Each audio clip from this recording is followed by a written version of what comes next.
laban ng diriwang ng Independence Day bukas, hindi lang po sa puso makikita ang pagiging makabayan, kundi pati na rin sa kasuotan sa likod ng Philippines na patok ngayon. Dito lang sa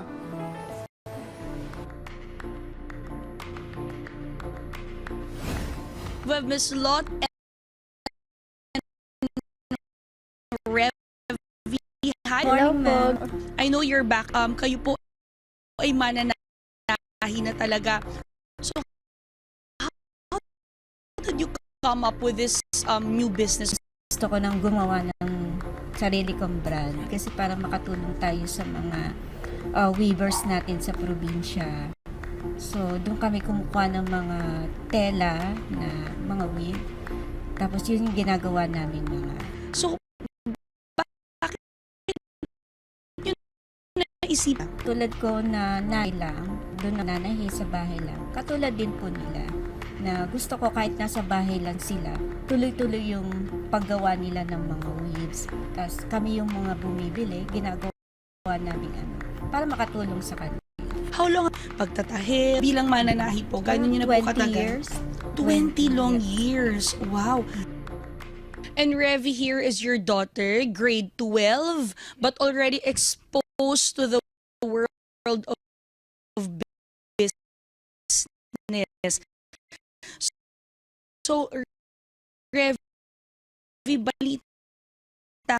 First of all po, iniisip ko po kung ano po yung likely na susuotin po ng mga professors and government officials, yung mga officers po natin na kailangan po ng mga Monday wears po nila, and yung mga ano po, yung kahit mga simpleng tao po na gusto po magkaroon. ROI ba natin? Yes, ma'am. Kasi naman namin siya pinipresyo ng para makabili din naman yung mga kababayan natin na hindi ganun kalaki ang mga sinisweldo.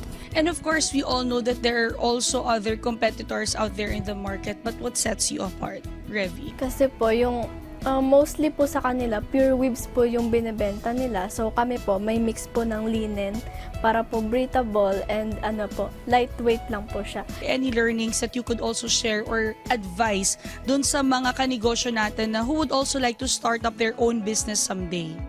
Pagka po nag-i-start po kayo ng own business po, wag po yung ano, kasi trending siya. Dapat po yung from your... Bakit importante magnegosyo ang bawat mamamayang Pilipino, Miss Lot? Kailangan natin nagnenegosyo para may dagdag income nga tayo sa atin. Kasi okay lang may trabaho ka, pero mas maganda rin talaga na negosyo.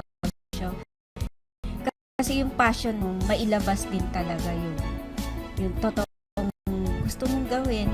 Tapos at the same time, kumikita, nagkakaroon ka pa ng extra income. Ang pangarap, walang expiration date. Simulan mo kahit ngayon. Sabi nga, better late than never. Panibagong business story at business tips na naman ang ibabahagi namin sa inyo sa susunod nating pagkikita, mga kanegosyo. Kaya naman tara, negosyo tayo!